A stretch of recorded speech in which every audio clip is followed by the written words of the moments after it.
Olá, gente. O Ação Imediata de volta. E agora sim, aquele quadro espetacular para você em casa. Você fez sua pergunta. Nós temos aqui hoje a presença do Dr. Jutkowski, grande companheiro de todos nós, que todas as sextas-feiras está aqui na nossa programação. Jutkowski, uma boa tarde, obrigado pela presença. Então vamos lá. Eu que agradeço. E nós temos aqui hoje muitas perguntas. A primeira das me interessa também como consumidor. Pois é, e é uma realidade essa aqui, ó. Parece até que o Antônio Carlos fez essa pergunta. Se tem no supermercado o preço sugerido, qual é o correto? O valor que o supermercado cobra ou o preço sugerido pelo produto? Quem pergunta é Israel, da Vila Alemã. Israel, o preço é o que está na etiqueta do supermercado. O preço sugerido pelo fornecedor não é obrigatório o varejista seguir. Então é o preço que vale ao preço da etiqueta do supermercado e não o sugerido. Essa pergunta é um pouco mais assim, diferente, ou seja, deu um raio e queimou a TV, não é? Ela entrou em contato com a Electro, que pediu que ela fizesse um orçamento. Ela fez esse orçamento. Agora, tem o laudo, mas a Electro não quer pagar um centavo. Como proceder nessa hora? Nós temos diversas reclamações nesse sentido e geralmente as companhias de energia elétrica elas são obrigadas a fazer o ressarcimento. Caso elas não façam, o consumidor tem a alternativa de buscar um apoio do PROCON.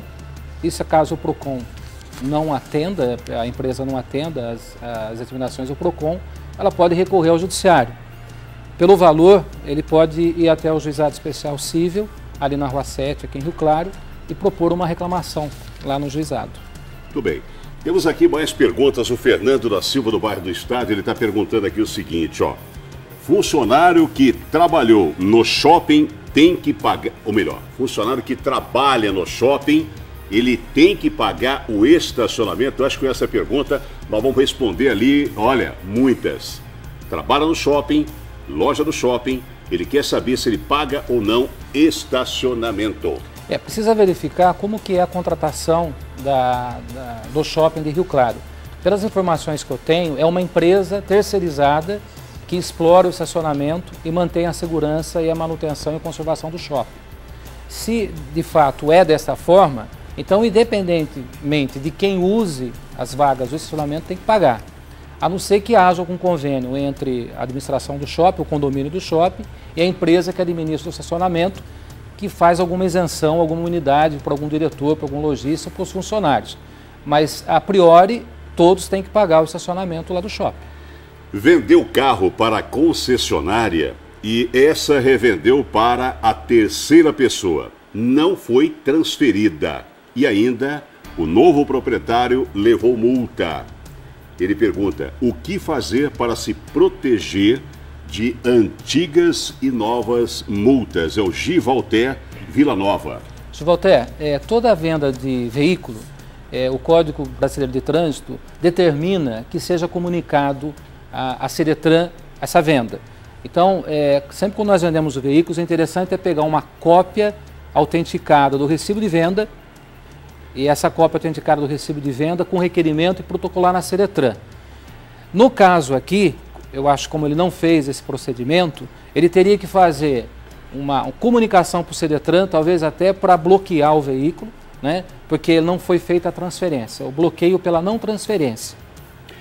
E agora mais uma pergunta aqui, olha. Pagou o IPVA da moto no despachante, trocou de moto e verificou que o IPVA da moto antiga que pagou está no nome dele ainda, mas não acha o comprovante, mas sabe que pagou.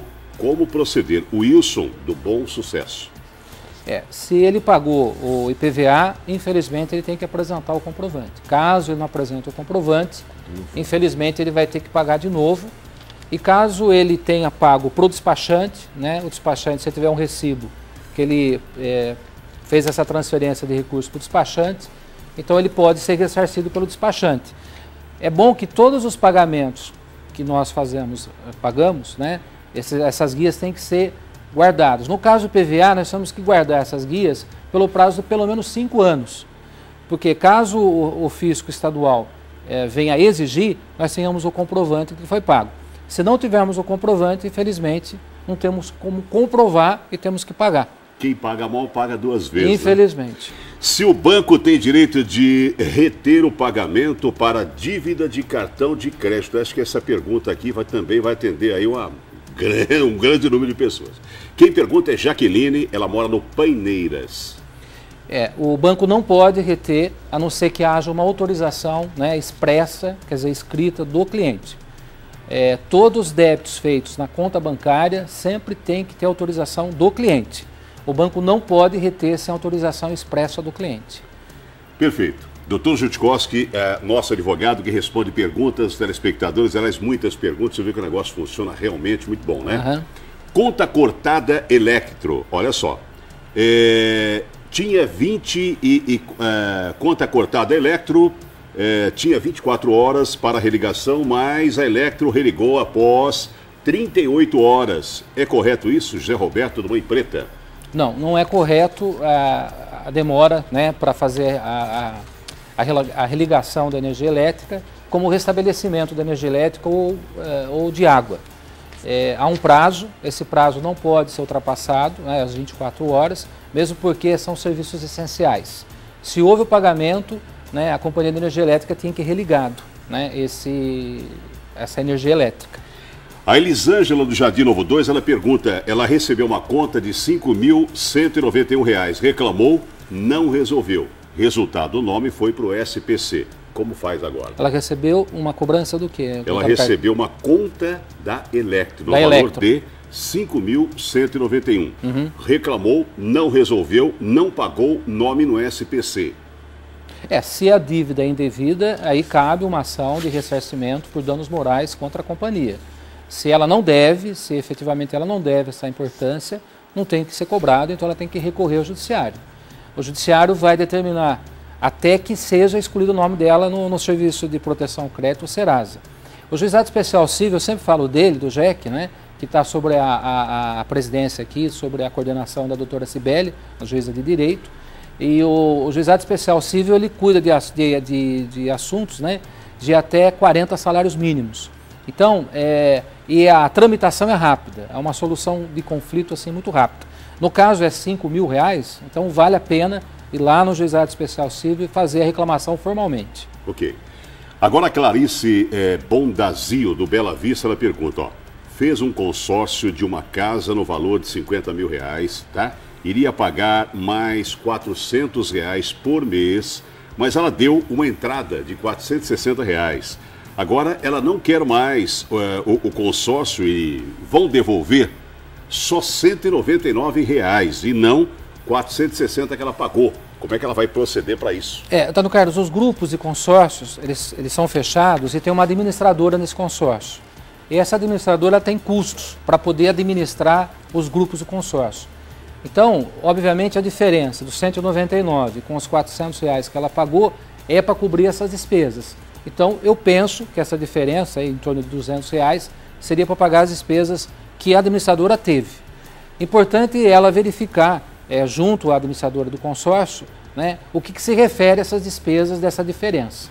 Mas, geralmente é cobrado. Você faz um consórcio de veículo, você paga algumas parcelas, você desiste. Uhum. Então, obviamente, a administradora vai te cobrar as despesas que ela teve para administrar esse tempo o contrato de consórcio. Perfeito.